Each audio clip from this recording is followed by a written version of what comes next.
La conferencia de hoy, la número 87, ya veis una vez más que va a ser la continuación sobre puertas dimensionales. Esto va a ser en la segunda fase de esta conferencia, que ya será la 10ª parte a su vez de este tema. Pero una vez más antes vamos a empezar, cómo no, por el repaso a las noticias de actualidad en relación con la profecía bíblica, y vamos a hablar, cómo no, de la crisis. Montoro firme con la cifra del 1,5%. Dos comunidades del PP, del Partido Popular, se abstienen en la votación del objetivo de déficit de 2013. Automáticamente esto ha conllevado a que haya algunas comunidades en España que se estén poniendo en contra de lo que les quieren imponer desde el Estado, desde el gobierno español. La situación se va tensando por todos lados y ya sabemos cómo va a terminar esto, al menos en dos partes de esta España tal como la conocemos ahora. Ya lo hemos venido diciendo en varias ocasiones. Gobierno se reducirá el sueldo en la misma proporción que a funcionarios. Ya veis, ahora ellos parece ser que se quieren también regular un poco el sueldo, porque la gente no se queje tanto de que solo los recortes van para los desgraciados que somos el pueblo, ¿no? Montoro, si el IVA lo pagaran más quienes lo tienen que pagar, no habría que subirlo tanto. Y ahora, con la excusa de que hay gente que trabaja, como se llama, en negro, sin declarar el IVA, pues parece ser que los millones desaparecen por culpa de esto en el país, hay que subir el IVA. Subir el IVA quiere decir que ya nos podemos ajustar más el cinturón todos. Siempre tiene que haber una excusa que vaya muy bien, ¿no?, para terminar de hacer estas cosas. Recordemos que el PP ya dijo abiertamente que ellos no iban a hacer esto, pero quien manda, manda, y hay que hacerlo. Montoro convoca a los funcionarios para informarles de los nuevos recortes. Ya veis que una vez tras otra, cada semana, más o menos, nos sale lo mismo. Malestar sindical por las nuevas medidas. Ya veremos cómo va desarrollándose todo este malestar. La Unión Europea quitará competencias financieras al gobierno para cedérselas al Banco de España. Lo curioso es que esta ayuda que ha venido desde Europa, que hoy ya están diciendo de que reconozcan abiertamente que es algo más que una ayudita, pues lo que ahora se sigue con este mismo artículo es decirnos de que hay ya una parte importante de peso que pasa al Banco de España, pero que a su vez está bajo la tutela del Banco Central Europeo, con lo cual desde España no se va a contar para nada. El gobierno de España poco pintará para los españoles, cada vez más todo centralizado desde Europa. Ya sabéis que a alguien le interesa que esto suceda así en todas partes, para coger un cierto poder, ¿verdad? El 44% de los jóvenes entre 16 y 34 años viven con sus padres. Hasta hace unos años, antes de la crisis, todo el mundo, enseguida que trabajaba, conseguía algún dinero, se iba a vivir aparte, se iba con la novia, se iba solo, se iba con quien fuera. Ahora, debido a la crisis, pues incluso, ya veis, hay retornos de jóvenes que ya se habían ido de casa, vuelven, y no es por Navidad, vuelven para quedarse en perpetuidad, y es evidentemente por la falta de dinero. Rajoy anuncia más recortes, sube el IVA del 18 al 21% y reduce las prestaciones de desempleo. Ya recordáis que hace tiempo ya dijimos que subirían el IVA, que era evidente que tarde o temprano lo harían, no hace falta ser profeta, se veía venir desde lejos, ¿no? Y reducir las prestaciones de desempleo, pues también, cada vez se está ajustando todo mucho más. Si esto no fuera poco, los sindicatos plantan Hacienda por las medidas anunciadas por Mariano Rajoy. Evidentemente, los sindicatos no se van a estar quietos. Ya sabéis que incluso han dicho de que probablemente va a haber una huelga general, no la descartan. Es lógico, ya sabemos que las profecías nos decían que ellos harían su parte en todo este juego. Cargas, disturbios y fuego en Madrid tras la marcha contra el último recorte del gobierno. Y bueno, no ha sido una cosa de poca monta, ha habido cargas, no sé si veis aquí, apreciáis la foto de arriba, lo ensangrentada que aparece esta persona. Pero mirad también mientras que sucede. Estados Unidos, el candidato Romney guarda su dinero en varios paraísos fiscales, su fortuna es de 250 millones de dólares. Este señor mormón que opta a la presidencia del gobierno de los Estados Unidos de Norteamérica, ya lo veis, el candidato republicano, tiene abiertas diversas cuentas en Bermudas, las Islas Caimán y Suiza. Y luego, no, es que el pueblo va como va y hay que hacer ajustes y hay que hacer nuevas leyes y no sé qué. Bueno, toda una pantomima, cómo no. Draghi dice que los recortes deben proseguir y el FMI confía en que ayuden a reducir el paro. Pues casi nada, si ya había recortes y esta semana nos los han anunciado, Draghi ahora dice que deben proseguir, que sí, que están muy bien esos recortes, pero no son suficientes, hay que hacer más. Por tanto, quien querría pensar o quisiera pensar que España se saldría de esta crisis, y no solo España, sino otros países de por aquí cerca, este año o el año que viene, desde luego que se lo haga mirar, porque realmente no hay personas que sean aún muy conscientes de que estas crisis no son bromas. ¿Sabéis? Por más que explicamos que esta crisis está siendo provocada y había sido muy bien planeada y sigue su curso y va a seguir aún más hasta conseguir su objetivo, hay incluso adventistas que siguen pensando que no, que esto es una crisis más como tantas que ha habido y tarde o temprano se va a salir. Bien, me gustaría que esta gente estudiara un poco más las profecías, porque tristemente estaba escrito todo lo que iba a pasar y ni así. Convergència i Unió, el partido que gobierna en Cataluña, anuncia una cuarta ola de recortes por valor de 800 millones de euros en Cataluña. También nos podemos ir apretando aquí, porque no va a ser el mejor lugar tampoco. Los funcionarios salen de nuevo a la calle para protestar por los recortes anunciados por Rajoy. Los funcionarios han recibido recortes, automáticamente al día siguiente ya salieron a la calle a protestar, porque claro, antes estaban muy bien acostumbrados, todo el mundo quería ser funcionario y ahora ser funcionario es casi un caos, ¿no? Un trauma, y cada vez los están recortando más, y si conocéis a algún funcionario evidentemente os va a decir lo mismo, que van de mal en peor. Pues bien, ¿qué van a hacer? Salir a la calle, quejarse, ¿cómo no? Una vez más, situación inestable social. Como si vais viendo titulares por aquí al lado, la crisis siempre la pagan los mismos, etcétera, etcétera, ¿no? Ya se sabe, es el malestar general. La marcha contra los recortes acaba con detenciones en Génova, Ferraz y el Congreso, distintas partes de Madrid. La policía, evidentemente, no se queda quieta y cuando deciden actuar, pues lo hacen. Y mirad ahora, preside el Consejo de Ministros en Zarzuela, el rey pide solidaridad y espíritu de sacrificio para salir de la crisis, por eso él va a dimitir y va a dar toda su paga al resto de la población de España. ¿Y os lo creéis, no? Pues no, él pide solidaridad y espíritu de sacrificio para salir de la crisis y ya está, o sea que toca ajustarnos. Y se acabó, sin más. Y sigamos avanzando. La policía carga cerca de Ferraz contra los manifestantes contra los recortes. Ya veis aquí gente, una vez más, ensangrentada y evidentemente no es de reírse. Y ahora vamos a ver precisamente un vídeo de estos enfrentamientos entre esta gente y las cargas policiales. Hoy somos nosotros, mañana vais a ser vosotros. Esto va así, así. Solo queremos comer como tú.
da por culo ya.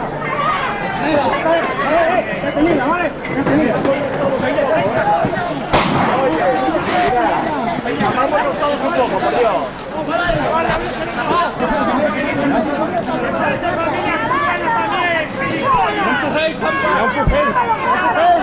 No van a poder, cobardes, torturadores, obreros. Estamos luchando por nuestra comida. Por favor, que no le hagáis un poco de ¡Nuestra comida! ¡Nuestra comida! ¡Hijos de puta! ¡Nuestra comida! ¿Habéis pedido alguna cosita ya? ¿Habéis pedido alguna comida?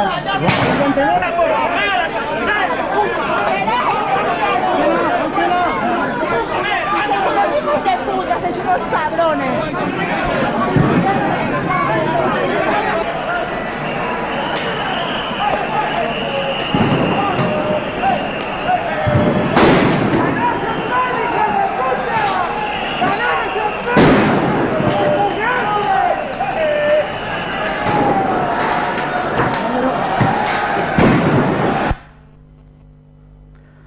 Pues después de ver este vídeo tan ameno e instructivo, que la verdad es más que lamentable, no sé si os recuerda un poco la canción de una tal Cecilia hace muchos años, esa España mía, esa España nuestra, que decía, ¿no? Y eran tiempos de represión franquista, en esos momentos, los grises encima de la gente que se manifestaba por ciertas circunstancias, ciertas cosas. Parece ser que la historia no cambia nunca, el poder es el poder y cuando dicen que hay que asumir algo el pueblo lo tiene que asumir y como el pueblo no lo va a asumir por las buenas, pues lo va a asumir por las malas. Habéis visto también los mineros quejándose, sabéis que esta semana ha habido una marcha impresionante de mineros desde Asturias hasta Madrid, han hecho muchos kilómetros y al llegar allí, pues bueno, se han encontrado con lo que se han encontrado. Pero evidentemente, si recordamos las cartas de Illuminati New World Order, veíamos precisamente cómo los antidisturbios iban a hacer exactamente estas cosas, una vez más, que es algo que se ha repetido en la historia, pero que va a seguir yendo a más, porque las medidas van a ser cada vez de más opresión hacia el pueblo. Por tanto, solo hay una forma de pasar, de aplicar esto y que el pueblo lo acepte, es con medidas de fuerza. Es curioso también cómo su jugada ha sido muy bien trazada, porque si todos estos recortes nos lo hubiesen hecho todos de una sola vez, de un día para otro hubiese sido un malestar social tan grande que el pueblo hubiese salido todo en masa, quizás, ¿no? Pero bien, ¿cómo se nos ha hecho para que la cosa vaya colando y que sí que hayan quejas, pero que no todos salgan a la calle? Pues poco a poco. Cada semana, cada X tiempo, más recortes, más ajustes, más problemas. Y el pueblo va aguantando. Siempre hay algunos que salen, como estas manifestaciones que habéis visto y otras, pero no es el grueso de todos los millones que habitan en España. Y ellos van consiguiendo lo que han ido buscando desde hace muchos años, y es que la clase media prácticamente va a desaparecer. Habrá una vez más los de arriba y los de abajo, como prácticamente toda la historia ha sucedido, y durante un tiempo se nos dieron alas para que se creara una clase media, que parecía que todo el mundo fuera muy bien, para después, una vez más, hacer el efecto péndulo. Y el efecto péndulo quiere decir que cuando vuelve el péndulo lo arrasa todo, y hay que pasar por el aro. Ya habéis visto cómo estas personas se quejaban diciendo mañana seréis vosotros, porque evidentemente los ajustes también llegan para ellos. Lo que pasa es que, claro, la gente que está al lado del poder siempre estará mejor mantenido que no el resto, porque son necesarios para ajustar o aplicar la ley. Pero evidentemente la gente lucha muchas veces, ya lo veis cómo, por su pan, por su comida. Las formas pueden ser más o menos acertadas, pero lógicamente la gente llega un momento en que no se está quieta. Entonces nosotros no vamos a llamar a ninguna subversión de nada, evidentemente, pero sí que nosotros debemos luchar por empezar a estar en el campo y apartarnos de esta sociedad que cada vez va de mal en peor. Y predicar, porque todo esto estaba anunciado que sucedería para que finalmente llegue el fin. Repaso de Isaías 17 del 1 al 3. Hablemos sobre Siria y Damasco. 3 muertos en el Líbano por un bombardeo de Siria hacia donde zarpan 4 buques rusos. La cosa se está complicando cada vez más. Los rusos no se están quietos y viendo la presión occidental sobre Siria, para que al-Assad deje el poder, también está moviendo sus fichas. Otro país de la zona, el Líbano, país vecino, ya empieza también, ya lo vimos tiempo atrás, unas semanas atrás, que también empiezan a recibir problemas por la situación en Siria. Otra masacre en Siria provoca el aumento de gritos de intervención. La oposición denuncia la matanza de más de 200 personas en un pueblo suní de Hama. Y esto fue ayer. La masacre, dicen, más grande que ha habido en Siria. Y ahora, pues, ¿qué está sucediendo? Que ante estas imágenes, Occidente cada vez se plantea el tener que hacer algo. Sean ciertas, no sean ciertas, o como queráis saber. Pero bien, ahí está. La situación se va tensando. La inteligencia británica sostiene que al-Assad ha mandado armas químicas a Homs para reprimir a los rebeldes. ¿Os suena algo de esto de las armas químicas? Bajo cierta excusa se intervino también en otro país, ¿verdad? Alguien tenía armas químicas y luego finalmente las armas químicas no aparecían ni debajo de una mesa ni de ningún sitio, que hasta el señor George Bush hizo una gracia, ¿no?, con todo esto. Pero bien, ahora ya están apareciendo también, parece ser, esto en Siria. Algo más a añadir. Y Kofi Annan pide acciones de la ONU contra Siria tras la masacre en esa aldea. Ahora ya se pide que se haga una intervención, que se haga algo definitivamente en ese lugar. Hemos visto como Kofi Annan primero iba planteando un acuerdo de paz, se ha ido trabajando en un acuerdo de paz, ha durado más ese acuerdo de paz, ha ido fracasando continuamente, y ahora él mismo ya pide que haya una intervención. Pero claro, sigue habiendo esta problemática, las objeciones de Rusia y China. Recordemos una vez más cómo una cosa nos está uniendo con otra. Esta profecía nos une con la profecía de Daniel 11, versículos finales, donde nos hablaba de esas noticias del norte y del oriente. Rusia, China. Tarde o temprano todo esto va a estallar. Y aquí tenéis precisamente la otra profecía que os decía, la situación en Medio Oriente. Irán y Omán tratan sus fronteras marítimas, en especial en el estrecho de Hormuz. Ya sabéis que por allí, ya veis, se distribuye alrededor del 20% del crudo que se consume en el mundo. ¿Creéis que Occidente se va a quedar quieto si pasa algo allí? Evidentemente no. Ya sabéis que el petróleo es lo que está moviendo el mundo. Por tanto, ellos están haciendo sus negociaciones, y ya sabéis que Irán ha hablado ya más de una vez de cerrar el estrecho de Hormuz. Veremos finalmente cómo termina todo esto. China prepara maniobras navales ante el aumento de las tensiones con Japón. Otra cosa que ha pasado bastante desapercibida, y es esta: las tensiones siguen acrecentándose. Y ahora, no solo en los países que estábamos viendo, sino también entre China y Japón. Una acción militar contra Siria o Irán podría desatar una guerra con Rusia y China. El hecho provocaría una conflagración en todo el mundo inédita desde la Segunda Guerra Mundial. Hay gente que se lo está oliendo, y no es que sean profetas, pero las profecías de algo de esto nos hablaban, Rusia desplaza buques de guerra a la base situada al puerto sirio de Tartus. Van llegando tropas, van llegando barcos, van llegando de todo. ¿Creéis que esto no va a terminar absolutamente en nada? Bueno, cuando se hace todo este despliegue de fuerzas y presiones como si fuera una partida de ajedrez, evidentemente es que hay amenazas muy serias. Y recordemos que todo esto lo que está haciendo es desgastar a los gobiernos, porque estos movimientos de tropas, evidentemente, no son gratis. ¿Y esto quién lo paga? El pueblo. Recordad que en la carta de Albert Pike a Giuseppe Mazzini, cuando se refería a la Tercera Guerra Mundial, hablaba que sería una guerra distinta a todas, que sería una guerra de desgaste para las naciones, en el sentido de que todo se iría haciendo poco a poco, sería prolongada en el tiempo, y desde Afganistán, después del ataque a las Torres Gemelas hasta ahora, ya han sucedido muchos años, en el 2001, y hemos ido viendo cómo Occidente ha tenido que ir enviando tropas a estos países.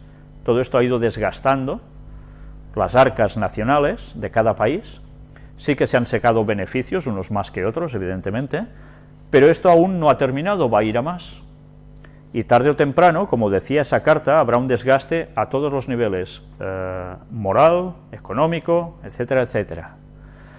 Estados Unidos y Francia presionan a la ANP para que no investigue la muerte de Arafat.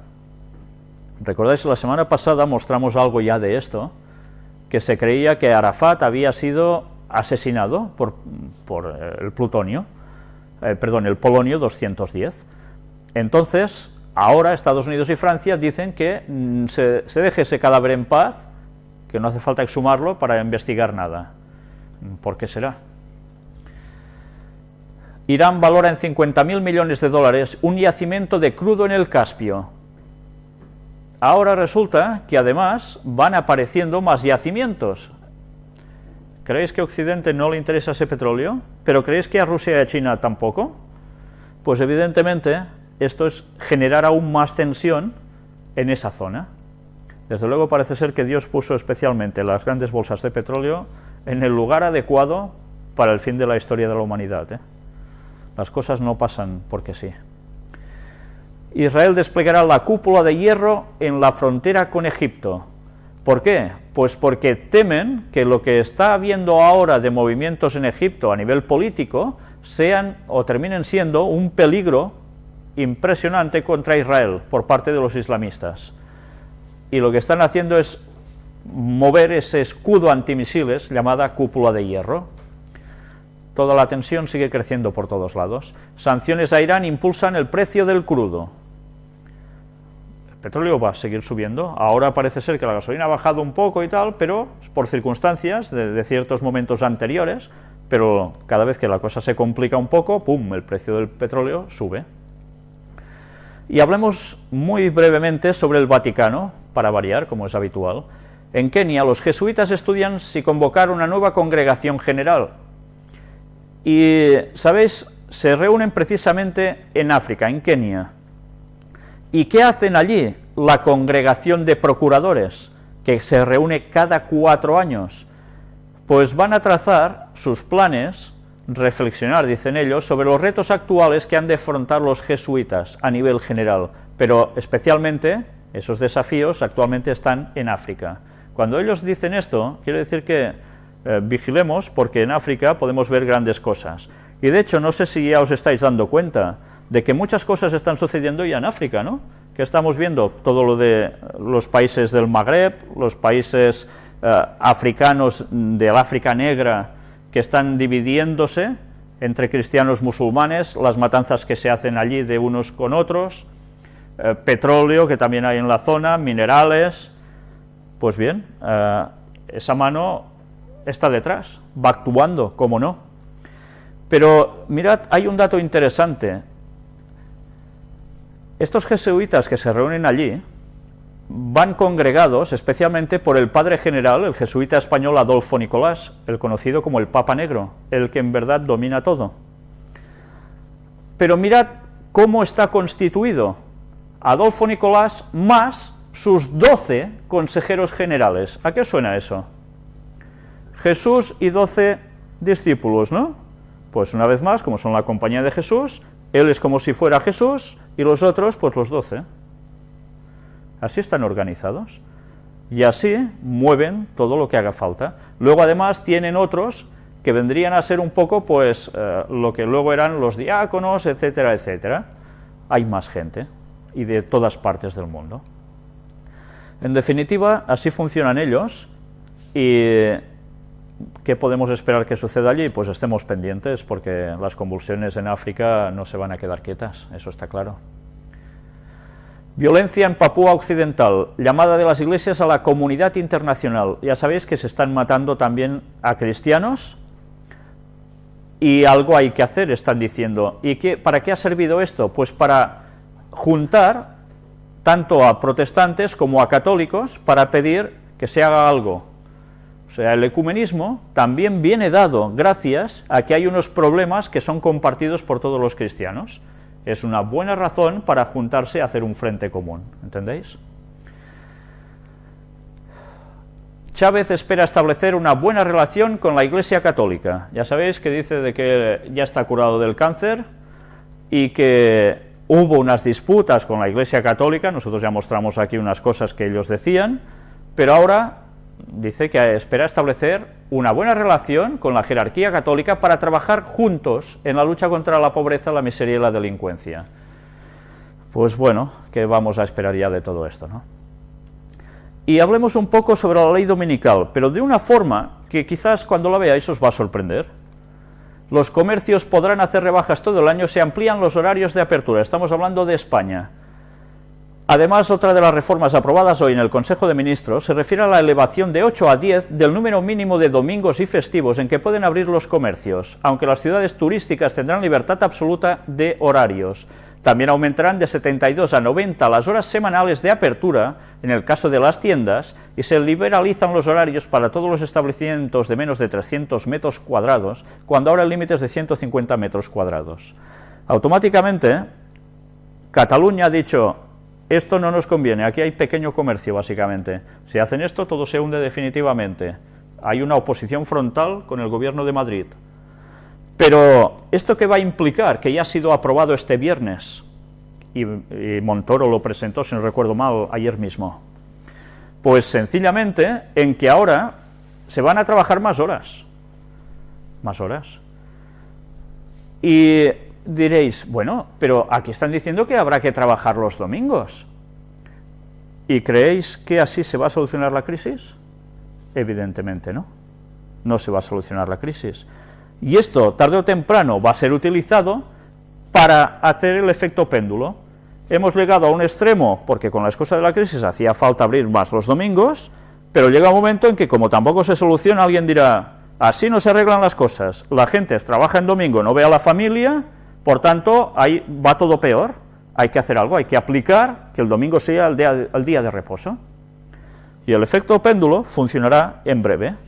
De momento, ellos ya lo han soltado, y ha sido aprobado esto por el gobierno. Estemos atentos, porque la profecía no va a fallar, eso seguro, y las cosas van a desarrollarse para que al final termine cumpliéndose. Y si alguien no se lo cree, que espere un tiempo y luego analice estas palabras con el paso del tiempo. Homosexualidad. Los episcopalianos aprueban por mayoría un ritual para bendecir las uniones homosexuales. Sin que sean considerados matrimonios, la Convención General Trienal, celebrada en Indianápolis, Estados Unidos, aprueba también el permitir a los transexuales ordenarse sacerdotes. La Iglesia Episcopal, rama del anglicanismo en Estados Unidos, aprobó hoy un ritual de bendición para celebrar las uniones de parejas del mismo sexo en Estados Unidos, sin que sean considerados matrimonios. O sea, no es exactamente lo mismo, pero ellos lo bendicen. Y con todo esto, aunque ha habido una oposición muy pequeña, ya veis, de 111 votos a favor, 41 en contra y 3 abstenciones, la gran mayoría, pues ¿qué hizo? Aprobarlo. Recordáis que la profecía nos hablaba del protestantismo apóstata, ¿verdad? Ese falso profeta. Pues bien, el falso profeta está cogiendo precisamente todas las cosas que están siendo contrarias a la creencia bíblica. Por tanto, ¿recordáis qué se dice en el mensaje de Apocalipsis 18, versículos del 1 al 4? Algo que se repite en Apocalipsis 14, que es el segundo mensaje angélico. Salid de Babilonia, pueblo mío. ¿Por qué? Porque Babilonia ya está por los suelos. Está totalmente corrompida. Y todo esto no hace nada más que verificar que estamos en los tiempos finales del mensaje de Apocalipsis 18, el mensaje del cuarto ángel, del cual al final hablaremos un poco. Y hablemos de reevangelización. Automáticamente, después de ver todas las conferencias, diremos: reevangelización, quiere decir que los católicos harán algo para evangelizar de nuevo, ¿no? Porque así lo hemos venido mostrando. Recordad que desde el Vaticano se estaba diciendo de que se trabajaría también utilizando algo muy concreto.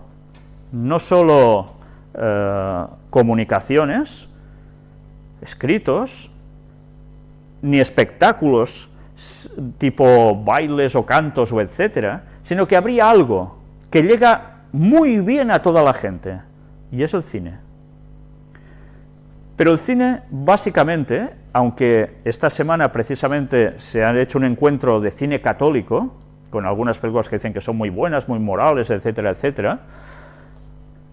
¿Desde dónde básicamente se imparte el cine a la población mundial? Desde Hollywood, desde Estados Unidos. Will Smith debuta como director con un film sobre Caín y Abel. Dicen que es un proyecto que lleva en cartera varios años con un título provisional que era The Redemption of Cain, la redención de Caín, pero se quedó así un poco parado y ahora él lo coge y va a hacer de eso una película muy potente. Pero atención, porque resulta que mientras tanto se está haciendo otra película que versa sobre Noé. La reevangelización vendrá también por el cine y Hollywood va a ser utilizada para ello. Y teóricamente el catolicismo no tiene nada que ver, pero recordad lo que dijo el papado. Ahora estamos viendo ya sus frutos, ¿eh? Esperemos a ver el cambio de mentalidad en la población dentro de poco.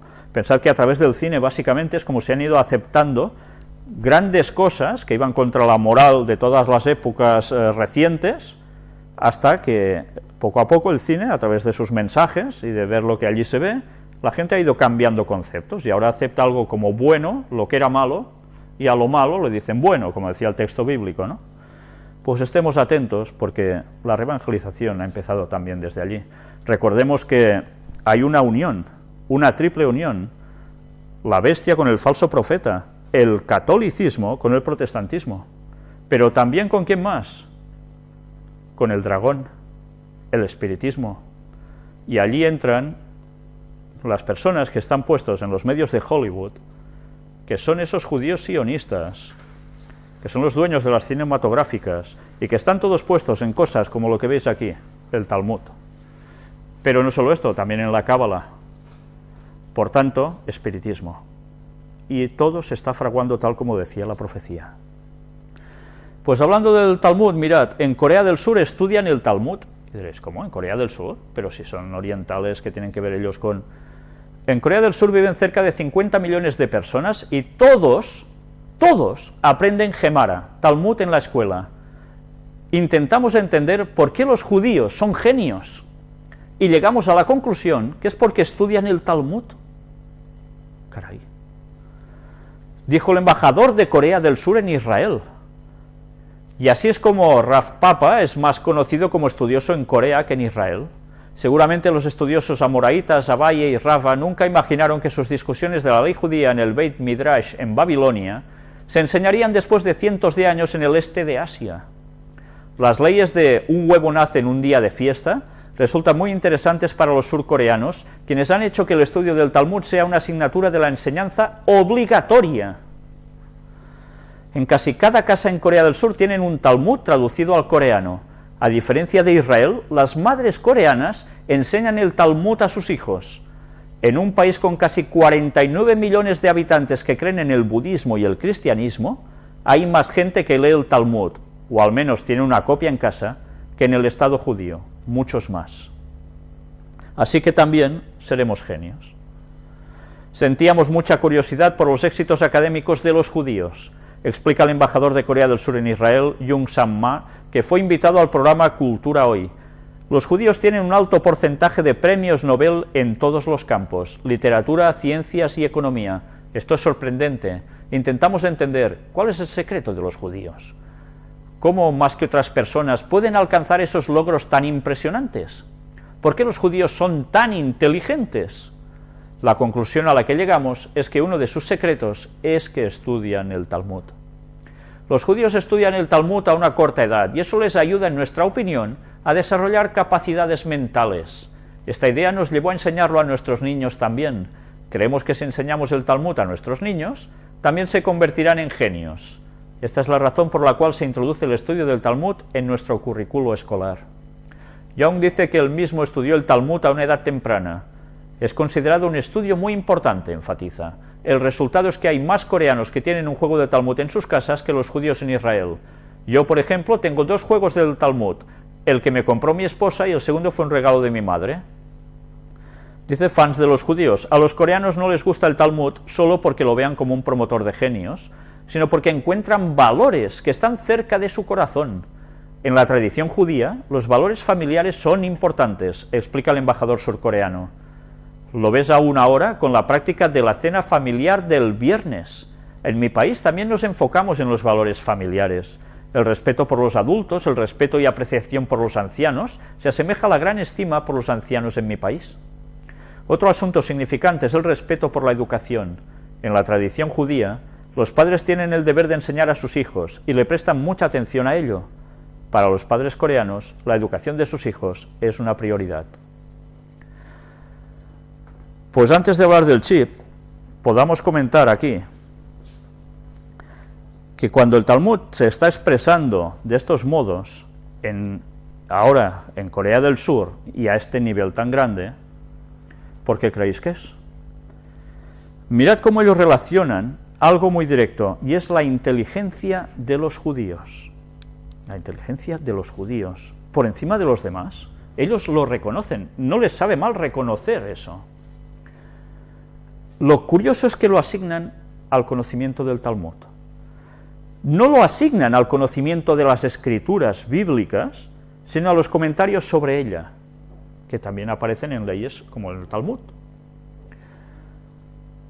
Si os dais cuenta, en el Talmud hay cosas que no solo precisamente hablan a favor de la cosa bíblica del Antiguo Testamento, sino que también hay partes donde se expresa y se habla de un personaje que ellos no han aceptado como Mesías, y es Jesús, Jesús de Nazaret. Entonces, no se dan cuenta que los están llevando precisamente a todo lo contrario. Pero ellos ven que estas personas son inteligentes. ¿Por qué creéis que son más inteligentes? ¿Por lo que ellos nos dicen aquí? ¿O es algo más? Recordemos cómo los judíos cuidaron su alimentación, tenían muy claro lo que era inmundo de lo que no era inmundo, y solo comían de lo que debían comer mandado por Dios, y así por generaciones. Y esto hizo, como decía Ellen White también, que mejorara la raza en capacidad también intelectual. Y nosotros deberíamos haber hecho lo mismo con nuestros hijos. Y desde que salió la Iglesia Adventista y recibió la reforma pro salud de cómo cuidarse y aún mejor, no siempre se ha hecho caso. Y los hijos de adventistas podían llegar a ser verdaderos lumbreras, cada vez pasando generaciones, y no está siendo tampoco prácticamente así. ¿Por qué? Porque incluso dentro de los adventistas, la dieta que Dios dice se lleva muy mal. Pero dieta, y no es solo dieta, sino más cosas que acompañan a esto. Y además, recordemos que los textos bíblicos dicen que uno es más inteligente cuando estudia un Talmud. No, dice cuando pongas tu atención en estudiar en profundidad el conocimiento bíblico, que es muy distinto. Pues bien, si estos señores tuviesen claro estos conceptos, igual se darían cuenta de que en quien tienen que recurrir es a Jesús, no al Talmud. Pero bien, es lo que hay. Esto quiere decir que nosotros deberemos explicar a los judíos y a los no judíos la importancia de los judíos en el tiempo del fin. Y estas son las próximas conferencias que, si Dios quiere, prácticamente cuando terminemos lo de las puertas dimensionales, nos va a servir para empalmar con este tema, para hacerlo venir bien, como consecución de todo esto. Pero bien, antes hablemos un poco del chip. Los republicanos rechazan con un voto simbólico la reforma sanitaria de Obama. Sabéis que en esta reforma sanitaria había precisamente lo de la implantación del chip, por los asuntos de sanidad, ¿verdad?, y de pagar los gastos que se generaran en esas cuentas de salud. Todo pagado electrónicamente a través del chip. Pues bien, Obama vetaría la medida de anulación en caso de que ambas cámaras del Congreso acordaran derogar su reforma. Él tiene el derecho a hacer eso. Se hace muy pocas veces que el presidente de Estados Unidos diga, no importa lo que diga el Congreso, o sea, hay que hacer lo que yo digo, y punto. Eso pasa alguna vez, y ahora ante esto puede llegar a pasar. Desde luego, el diablo sabe lo que está haciendo y muy bien, ¿eh? Está preparando el mundo para este momento. Y hablemos un poco sobre control, y diréis, ¿control? ¿Y hay una Biblia detrás? ¿Cómo cuadra una cosa con otra? Pues muy fácil. Mateo capítulo 5 versículo 10. Bienaventurados los que padecen persecución por causa de la justicia, porque de ellos es el reino de los cielos. Son palabras de Jesús. Mateo 13, 20 y 21. Y el que fue sembrado en pedregales, este es el que oye la palabra, y al momento la recibe con gozo, pero no tiene raíz en sí, sino que es de corta duración, pues al venir la aflicción o la persecución por causa de la palabra, luego tropieza y se aparta. Y diréis, ¿y esto qué tiene que ver? Pues lo que veis aquí es una noticia en inglés, ha sucedido en Estados Unidos, Phoenix, luego la tendréis traducida en ese plan que se traduce a través de internet, cuando traducís del inglés al español, pero resulta de que ha habido este señor, Michael Salman, que está siendo perseguido porque está adorando en su casa y haciendo estudios bíblicos en su casa. Y ahora dicen de que como no está constituido como una iglesia, como una denominación formal con edificio propio, etcétera, etcétera, pues que no puede hacer eso. ¿Sabéis a qué está apuntando la situación? Ya vimos que en California, en una parte de California, si no recuerdo mal, tampoco se dejaba hacer estudios bíblicos ni en una granja del Quinto Pino, nunca mejor dicho. Se busca que las personas estén puestas dentro de una denominación oficial reconocida por los gobiernos.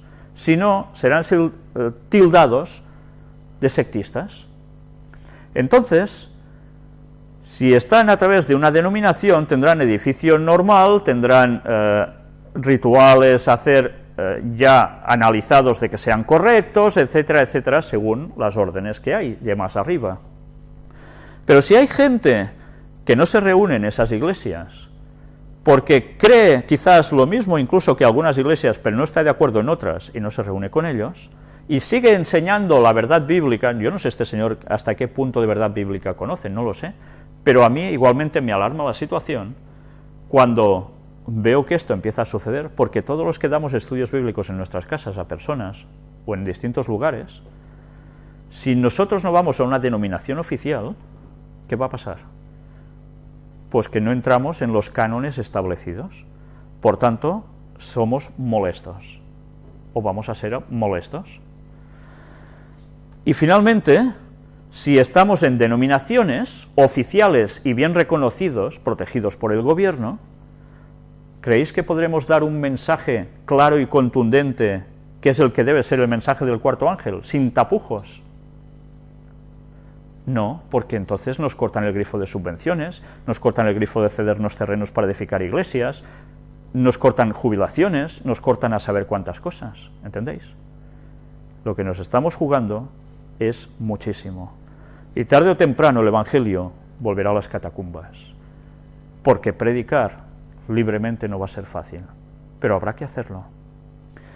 ¿Sabéis? Hay personas que siempre utilizan la precaución como base de todo, y eso está muy bien, pero hay una cosa muy clara: nosotros cuando hablamos de la verdad del tiempo presente, el mensaje final, debemos decir las cosas claras, sin embudos, directos.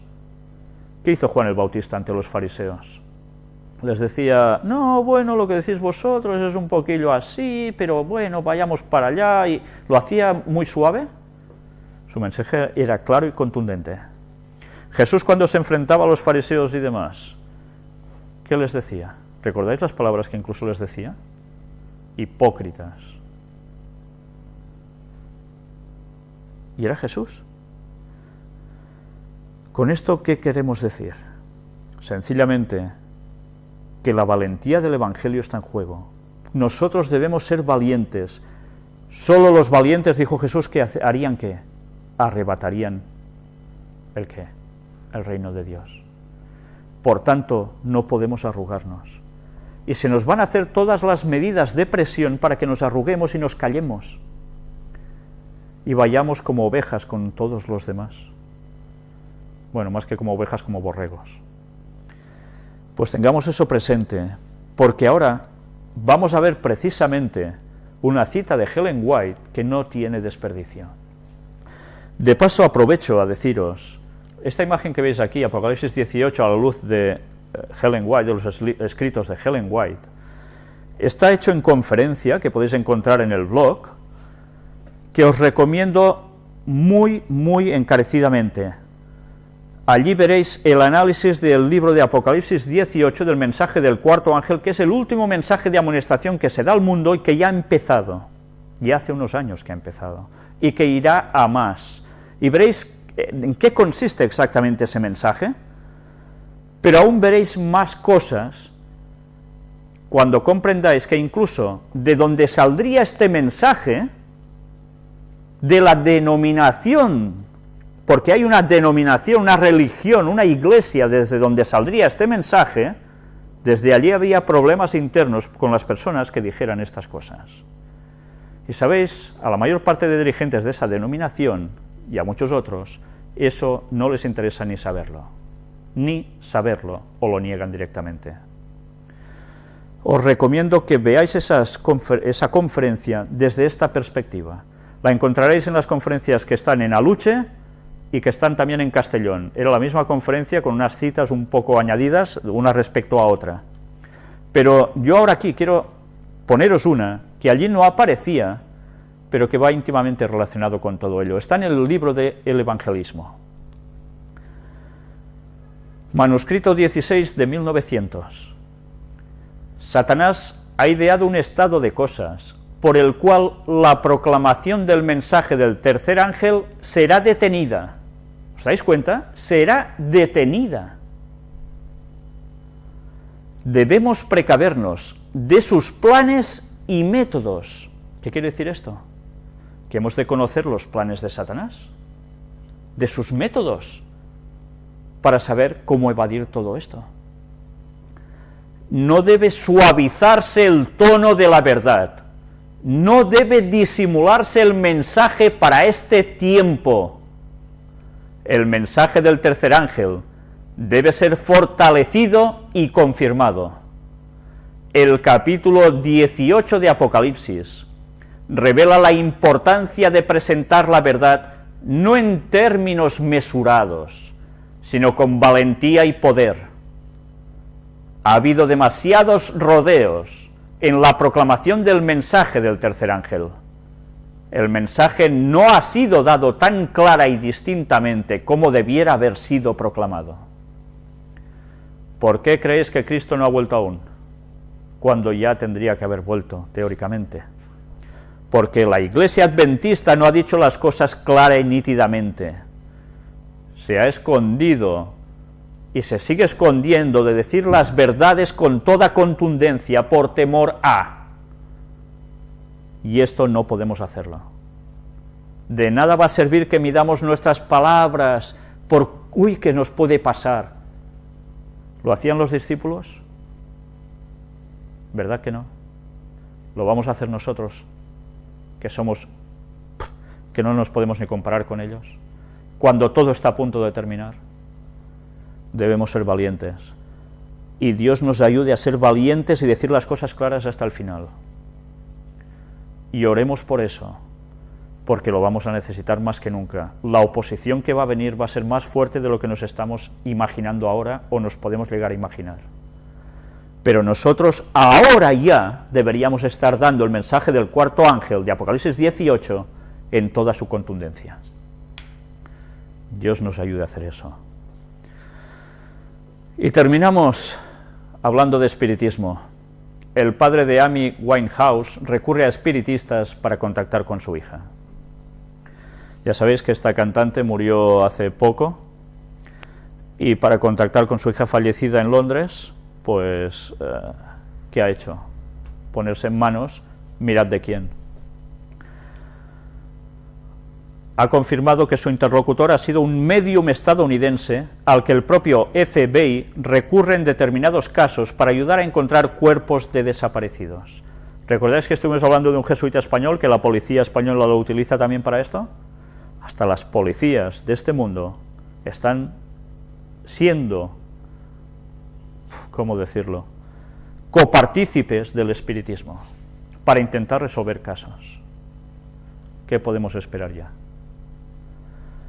Pues bien, precisamente este tema del espiritismo es lo que nos va a ayudar a entrar todo el tema que vamos a tratar hoy en la segunda parte de esta conferencia. Pero antes quiero deciros, o quiero leeros, un testimonio, bueno, lo hemos titulado apocalíptico, como decía un presentador de televisión aquí en España, que todo era apocalíptico y desastroso. Bien, ¿por qué apocalíptico? Bueno, entenderéis por qué hemos puesto apocalíptico, porque hay alguien que aquí va a hablar de eso. Es un escrito de una conversación que he mantenido con un colaborador nuestro, y que gracias a Dios ha conocido a alguna persona muy interesante. Este no es el único caso de lo que vais a ver hoy, pero en este caso vale la pena que lo tengáis presente, porque es bien que Dios nos pone personas delante cuando toca, porque si no nos enteraríamos de muchas cosas, Y para mí es una persona de total confianza, por tanto me creo perfectamente todo lo que me está diciendo aquí, porque mientras él me decía unas cosas, yo le iba preguntando otras cosas, él lo consultaba con la persona adecuada, y esa persona le respondía a él. Pues aquí hemos hecho una concentración de básicamente todo lo que aparece allí. Ayer una persona me dijo algo, no sé si lo escuchaste alguna vez. Sí, lo había escuchado alguna vez, pero no tenía datos sobre eso, y hace muchos años que eso. Me había dicho que fue de visita al Vaticano durante el papado de Pablo VI. Visitó un sitio donde estaban los retratos de todos los papas de la historia.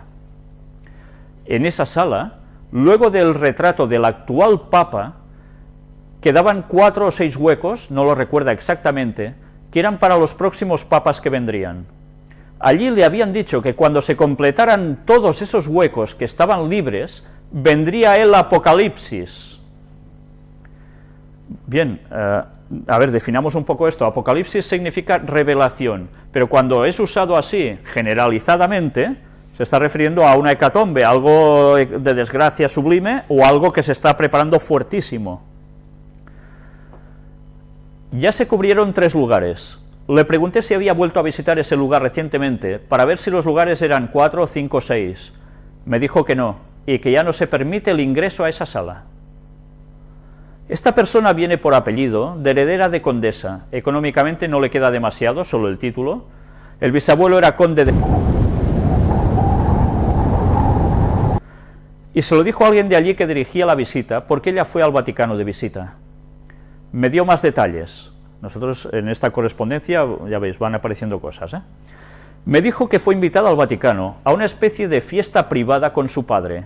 Su padre era un médico muy reconocido, y cuando estaban allí, una persona del Vaticano los llevó a recorrerlo y entraron a esa sala. No era una visita para grandes masas, era algo reducido. Recién me ha llamado y me dijo, esto ya veis, es otra parte de la conversación, recordé muy bien cuántos huecos había detrás del retrato de Pablo VI, y eran 4 huecos. En la capilla secreta queda un hueco, está en el Vaticano, y los retratos son pintados al fresco. Mi madre estuvo ahí con Juan XXIII, quedaban 5 huecos, y coincide con mis recuerdos. Era un lugar pequeño, y cerca de la Capilla Sixtina, subterráneo, ya sabéis, las cosas escondidas siempre, subterráneo, y de difícil acceso, no abierto al turismo. En la Basílica de San Pablo son mosaicos, y no se llega a ver bien cuántos huecos quedan. Esta última es pública, es bellísima a nivel arquitectónico. También recuerdo haber estado ahí en otro viaje posterior. Las fotos, o la foto, me la pasó un monje franciscano. Ya veis, un monje franciscano es el que va a pasar las fotografías que luego veréis. Y hay varios elementos que invitan a pensar que el que venga después de este papa será alguien muy importante en la historia. ¿Recordáis que había una profecía que nosotros tratamos una vez de un tal San Malaquías, que no es el profeta bíblico precisamente, sino que era un obispo católico del año de la María Castaña, etcétera, etcétera, que tuvo una visión cuando iba a ver a un papa y describió todos los papas que habría en el transcurso de la historia, con número y con un significado, que hay gente que estudia cómo se aplica a cada papa, etcétera, etcétera. Esa profecía no viene de parte de Dios, evidentemente, es una profecía satánica. Pero ahora, según esa profecía, el papa actual es el 111, y dicen que después queda otro, y algo sucede con ese papa, algo donde el listado parece terminar, pero que aún hay gente que comenta cosas al respecto, ¿no? Pero bien, eso ya es otro tema. Me envió otro email sobre los retratos de los papas y 5 fotos. Ya veis que lo que vais a ver va a ser interesante.